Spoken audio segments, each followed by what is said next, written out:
Hopefully you're working through Unit 1 and have made a start on learning what each emotion means and the neurochemicals involved.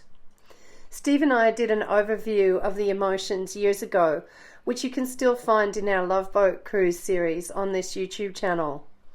And so I'm not going to cover that ground again here. Instead, I'm going to talk now about the incredible benefits of being honest with ourselves emotionally. So, following on from my last lecture, where I described our emotions as a super high-tech signaling system, just like hitting the snooze button on our alarm clock or not paying attention to a fire alarm or engine light on our car, ignoring its signals is eventually going to get us in trouble. Just as we ignore these other kind of signals because we're lazy and tired, we avoid emotions that might mean we have to make difficult choices, examine our past performance, or really assess the direction our lives are traveling in. Instead of facing our guilt, we blame someone else. Instead of facing our emotional insecurity, we make ourselves something to eat. Instead of facing our vulnerability, we rack ourselves with guilt and tell ourselves that if we do something a bit different next time, well, surely that'll make everything okay. Or maybe we fill our day with distractions to avoid facing that we feel bored and afraid that our lives have become meaningless. This type of emotional scaffold that covers the structure of one emotion with another to avoid us having to feel what it is that we're really feeling is sometimes called a racket. So, why do we run emotional rackets? We run rackets to avoid learning from emotions that we don't want to face. Like blaming someone else because we don't want to look at our own poor performance. But in doing so, we obviously give all of our power away. And like the little boy with his finger holding back the water trickling through the crack in the dike, we get stuck. We have to stay angry or keep filling our life with meaningless trivia to keep the emotion that we're avoiding at bay. So, what are these feelings that we work so hard to avoid? If I faced my true feelings, would the whole structure of my life fall apart? What things in my life might need to change? When I talk about facing these kind of feelings that we avoid, what comes to mind for most people is the idea that maybe they need to divorce their husband or wife, or move house, or maybe change their job. Take your finger off the dike and let your whole world collapse. But then eventually everything will be better, right? The last thing that people tend to think of is leaving external situations out of it and letting their true emotions make small changes in themselves instead.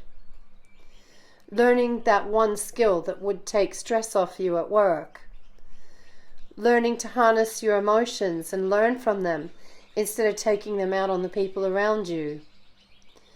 Losing your negativity by facing your own fears.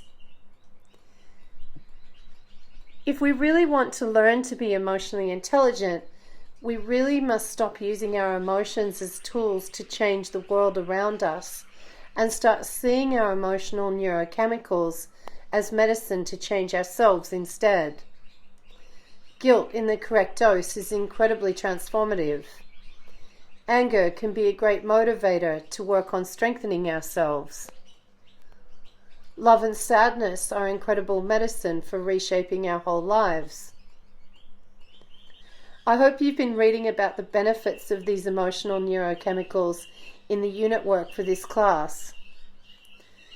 This doesn't mean that we'll never walk away from a relationship, a home, or a job that's not healthy for us. What it does mean, however, is that rather than seeing change in our lives as only being possible through major external disruption, instead, this is about opening an honest dialogue with ourselves that will allow our lives to grow slowly and gently and more organically towards the type of people and places that we really should be. What will happen if I take my finger off the dike and admit to myself that I'm bored with my marriage? Does this really mean that the whole dam will burst and my whole life fall apart? What will happen if I dive even deeper and stop blaming my husband and admit to myself that really I've become bored with who I've become? Really think about this, because one of the best gauges of whether an emotion is a racket or not is if it does or doesn't change. Let's use an example. Let's say that I've always wanted to learn a trade like landscaping or gardening, and I've been avoiding facing my fear of failure in trying this by blaming my parents because they didn't give me a stable home where there was a garden to take care of when I was growing up. As long as I avoid facing my fear of failure, the emotional racket must stay firmly in place. I wanted to be a landscape gardener, but I never got the chance. My parents kept me from realizing my dream. The disappointment is fixed and must remain in place. But once I find the courage to be honest with myself, I might get out and start working, building a garden despite my fear. But once I get into it, then I might discover that I don't really like getting my clothes dirty. But then one day, when looking at plants in Bunnings, I see a workshop on seed cultivation that really gets my attention. I do that workshop and find that this is actually interesting me much more than landscaping. My original fears might have been well-founded because I wasn't really suited to getting in and moving logs and boulders around and getting dirty. But cultivating seedlings gives me a skill that attracts other people more suited to landscaping than I am to help me still, and still I get to build the garden of my dreams. Or something simpler, like just looking honestly at my own temper, which in turn may help me find out all sorts of new and interesting things about myself. Facing truth in yourself never creates an outcome which is static, because facing truth in ourselves is how we grow. Okay, so what if exploring your truth in this kind of way upsets other people that you know?